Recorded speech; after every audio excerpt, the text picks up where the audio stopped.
नमस्ते, क्रिकेट नॉमिक्स में आपका स्वागत है। मैं हूं रोहित। आप मुझे देख भी रहे हैं और सुन भी रहे हैं।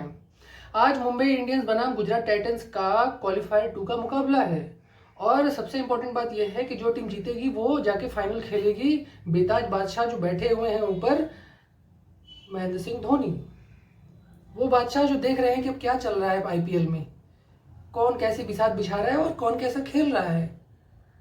महेंद्र सिंह धोनी पहले से ही आईपीएल में सीएसके को उस तरह मुकाम पर जाके पहुंचा दिया जहां सारी उनकी टेंशन खत्म हो गई।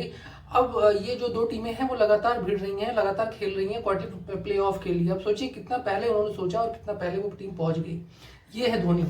तो आज गुजरात टाइटंस बनाम मुंबई इंडियंस के बीच में बहुत ही अहम मुकाबला है और आज जो देखा जाए तो एक इंपॉर्टेंट चीज वो ये है कि रोहित शर्मा का जो फॉर्म है वो इंपॉर्टेंट मुझे लगता है, और टीम डेविड और रोहित शर्मा का चलना बहुत जरूरी है क्योंकि ये दो जो है कमजोर कड़ी साबित हो रहे हैं। मुझे लगता है रोहित शर्मा पिछले मैच में अच्छा चले थे और गुजरात टाइटंस के ही खिलाफ अच्छा चले थे।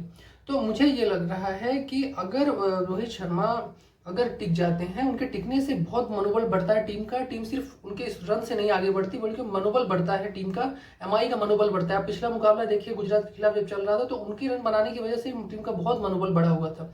अब मुझे जो ये लगता है वो ये कि सबसे इंपॉर्टेंट ये है कि एमआई ने अपनी जो बैटिंग ऑर्डर है उसको कैसे वो आगे बढ़ाते हैं। क्यों? क्योंकि ग्रीन 3 नंबर पर आ रहे हैं और उनका जो पिछले जब से आईपीएल शुरू है तब से काफी चीजें चेंजेस हुई हैं, कभी 7 पर कभी 6 पर, फिर अब 3 पर आए हैं। तो वो उससे भी जस्टिफाई कर रहे हैं। सेंचुरी उन्होंने लगा चुके हैं और फिर 40 रन की पारी पिछले मैच में खेली थी सूर्य कुमार यादव के साथ। एक अच्छी जो विनिंग पार्टनरशिप उन्होंने की थी, वो सबसे इंपॉर्टेंट पार्टनरशिप थी पूरे मैच की, अगर माने जाए टर्निंग पॉइंट मानी जा सकती है तो वो ग्रीन और सूर्य कुमार यादव ने की थी। सूर्य कुमार यादव ने 30 रन, जो महत्वपूर्ण 30-32 रन उन्होंने बनाए थे और जिस तरह से 2 छक्के लगाए थे, मुझे लगता है वो इनिंग और एक्सटेंड कर सकते हैं क्योंकि वो फॉर्म में है, पूरी तरह से फॉर्म में है। सिर्फ एक मुझे लगता है रुकने वाली बात है, वो भी आज मुझे लगता है कुछ अच्छा करेंगे। गुजरात टाइटंस की बात करें तो गुजरात टाइटंस कहीं ना कहीं चाहेगी कि सूर्य कुमार यादव को अपनी रणनीति में फंसाए क्योंकि उनके अगेंस्ट ये सेंचुरी आई थी। और सबसे इंपॉर्टेंट बात यह है कि राशिद खान के खिलाफ सूर्य कुमार यादव का रिकॉर्ड बहुत अच्छा है। 47 बॉल पे 67 रन वो बना चुके हैं राशिद खान के खिलाफ, जो ओवरऑल रन की बात कर रहे हैं इस आईपीएल की। तो और इसके बाद अगर रोहित शर्मा की बात करें तो रोहित शर्मा का रिकॉर्ड राशिद खान के खिलाफ अच्छा नहीं है। 6 मैचेस में यानी 6 इनिंग में 4 बार राशिद खान ने उनको आउट किया है जब से जीटी खेल रही है आईपीएल, यानी 2022 से। तो ये थोड़ा सा मुझे लगता है वरी करने वाली चीज है। लेकिन रोहित शर्मा को मुझे लगता है कि आज हड़बड़ाहट में नहीं रहना चाहिए और उन्हें खेलना चाहिए और लंबे लंबे शॉट लगाना चाहिए क्योंकि आज उनके लिए दिन भी स्पेशल है। आज वो कैचेस में भी कई कीर्तिमान इस्टेब्लिश करने वाले हैं।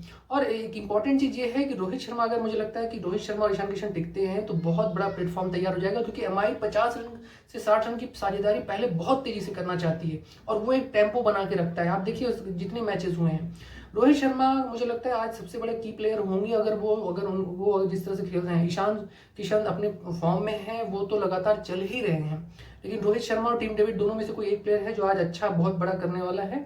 और सबसे इंपॉर्टेंट बात यह है कि सूर्य कुमार यादव फिर से मुझे लगता है कि बस शुरू में अगर वो जो 5 बॉल की बात है, 4 या 5 बॉल की, अगर वो 4-5 बॉल अच्छा खेल लेते हैं तो आप मान के चलिए कि जीटी उन्हें रोक नहीं पाएगी। बहुत मुश्किल काम है। जीटी के पास बहुत अच्छे बॉलर है। मोहम्मद शमी आज खतरनाक हो सकते हैं क्योंकि जिस तरह की पिच है अहमदाबाद की, और वो गुजरात की होम ग्राउंड है, गुजरात उसको जानती है किस तरह का पिच है, मैदान है, और वहाँ की परिस्थितियों को बखूबी भापती है, जान अच्छे से चलती है, वहाँ खेल चुकी है। हालांकि रिकॉर्ड उस तरह का नहीं है उनका।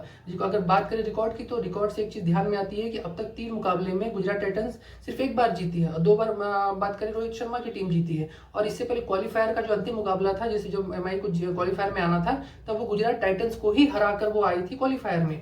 तो ये बड़ा ही इंपॉर्टेंट मामला है कि गुजरात टाइटंस कहीं ना कहीं एमआई के सामने आकर रुक जाती है।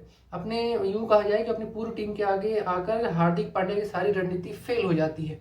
सबसे इंपॉर्टेंट चीज वो ये है, हार्दिक पांड्या और रोहित शर्मा की बात करें तो हार्दिक पांड्या ने कुछ समय पहले कहा था कि गुजरात टाइटंस चाहती है कि एमआई की तरफ जो महंगे महंगे प्लेयर नहीं, वो कम प्लेयर्स जो कम यानी जो कम बोली लगे हुए प्लेयर हों और उनको ही आगे टीम में एक लंबे समय के लिए लिया जाए। तो उसका जवाब रोहित शर्मा ने जो है जवाब ये दिया था 2 दिन पहले जब मैच खत्म हुआ। उन्होंने कहा कि मुंबई इंडियंस की खासियत है, खासकर वो आकाश मधवाल वाले विषय पर उन्होंने कहा था कि आकाश मधवाल ने किस तरह से प्रदर्शन किया और किस तरह से हमारी नए नए टैलेंट को खोज के लाती है। उस पर उन्होंने हार्दिक पांड्या का उस सवाल का जवाब दिया जब हार्दिक पांड्या ये बात बोल रहे थे। उन्होंने कहा कि मुंबई इंडियंस की खोज ही है हार्दिक पांड्या, और यहीं से निकल कर वो गए हैं, बात करें अगर गुजरात टाइटंस की, तो इसलिए ये कहना बिल्कुल ही गलत होगा कि महंगे प्लेयर और सस्ते प्लेयर। तो ये जवाब है हार्दिक पांड्या को जो ये बात कहते हैं, क्योंकि आकाश मधवाल को आप देख लीजिए, आकाश मधवाल एक बड़ा टैलेंट है और उनको आपको कल तक पता भी नहीं था। आकाश मधवाल आरसीबी के लिए नेट बॉलिंग करते थे, यानी कि जब नेट प्रैक्टिस होती थी तो विराट कोहली और प्लेयर जो है नेट प्रैक्टिस में उनको यूज करते थे, और आज वो जो है एकदम मेन बॉलर है। अगेंस्ट आरसीबी उनकी बॉलिंग देख लीजिए, अगेंस्ट जीटी अगर उनकी बॉलिंग देख लीजिए, अगेंस्ट आईएलएसजी उनकी बॉलिंग देख लीजिए। पहले शुरू में 3 विकेट, फिर 4 विकेट, फिर 5 विकेट, यानी उनका क्रम बढ़ता ही जा रहा है। उनका जो कॉन्फिडेंस लेवल है, जैसे जैसे वो कप्तान के साथ वो रह रहे हैं, कप्तान उनका कॉन्फिडेंस बढ़ा रहे हैं, वो बार बार कह रहे हैं कि रोहित भैया के कारण ऐसा हुआ, रोहित भैया के कारण वैसा हुआ, रोहित भैया ने इस तरह से किया, रोहित भैया कॉन्फिडेंस गेन करते हैं, बहुत अच्छे कप्तान। यानी कहने का मतलब ये है कि रोहित शर्मा उन पर बहुत विश्वास जता रहे हैं और बहुत ही कंफर्टेबल जोन में रहते हैं, जिसका वो एक बड़ा एडवांटेज उनको मिल रहा है। वो खुद भी बोलते हैं कि मैं इंजीनियर हूँ, जो अपनी जो टेंडेंसी है मेरी सीखने की है और मैं उस पर काम करता हूँ। 24 साल की उम्र से क्रिकेट खेलना शुरू करना, 29 साल की उम्र में आकर आईपीएल में एक अहम बॉलर बन जाना आईपीएल का, मुंबई इंडियंस का, और उनकी ऐसी परिस्थिति में जब मुंबई इंडियंस के पास मेन बॉलर नहीं है, तो वो दर्शाता है कि वो क्या टैलेंट है उनके अंदर, किस तरह की चीज़ है। दूसरी सबसे इंपॉर्टेंट चीज वो ये है, आज जो नूर है, अगर बात करें गुजरात टाइटंस की, वो देखना होगा कि उनको जो निचला क्रम कैसा खेलता है। खासकर अगर बात करें एमआई का, जिसमें कि तिलक वर्मा है, बात करें निहाल वडेरा है। निहाल वडेरा अपने फॉर्म को बहुत अच्छा रखा हुआ है, उन्होंने जिस तरह से वो खेल रहे हैं, क्लिंच कर रहे हैं,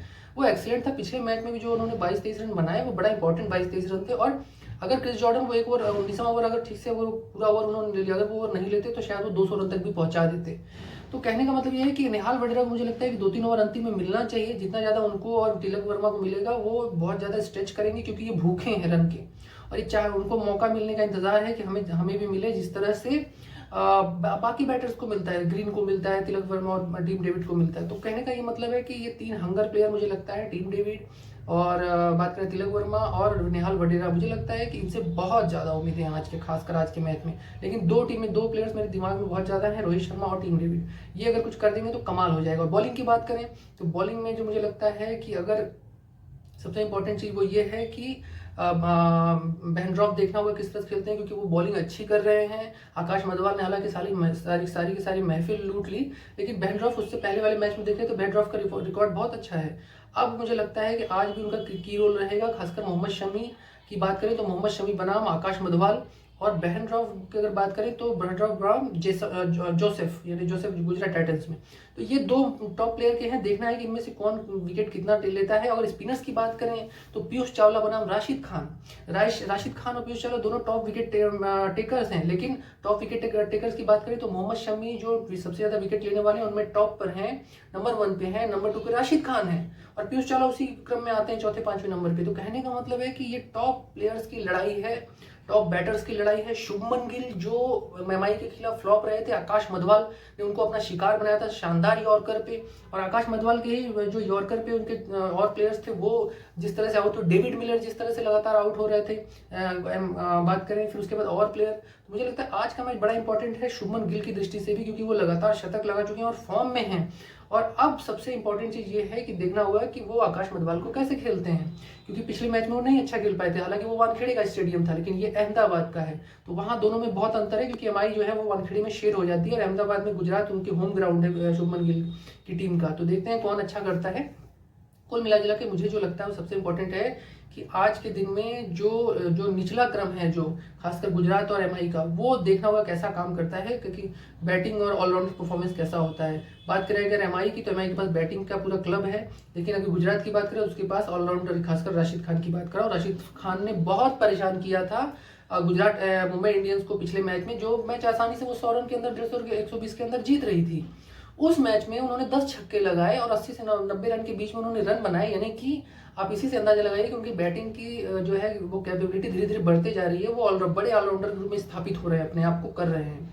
सबसे इंपॉर्टेंट बात यह है कि राशिद खान जो बॉलिंग करते हैं उससे खेलना, मुझे लगता है कि अगर उनकी शुरुआत में ही अगर पहले स्पेल में उनको अगर टारगेट कर दिया जाए, एमआई की तरफ से टारगेट कर दिया, तो उनको खेलना बहुत आसान हो जाएगा। जिस तरह से पिछली बार एमआई ने मोहम्मद शमी को टारगेट किया था और उनको शुरू में विकेट ही नहीं लेने दिया, तो उसका बड़ा लाभ उनको मिला कि एमआई ने मैच में मोहम्मद शमी को पूरी तरह से फेल कर दिया था।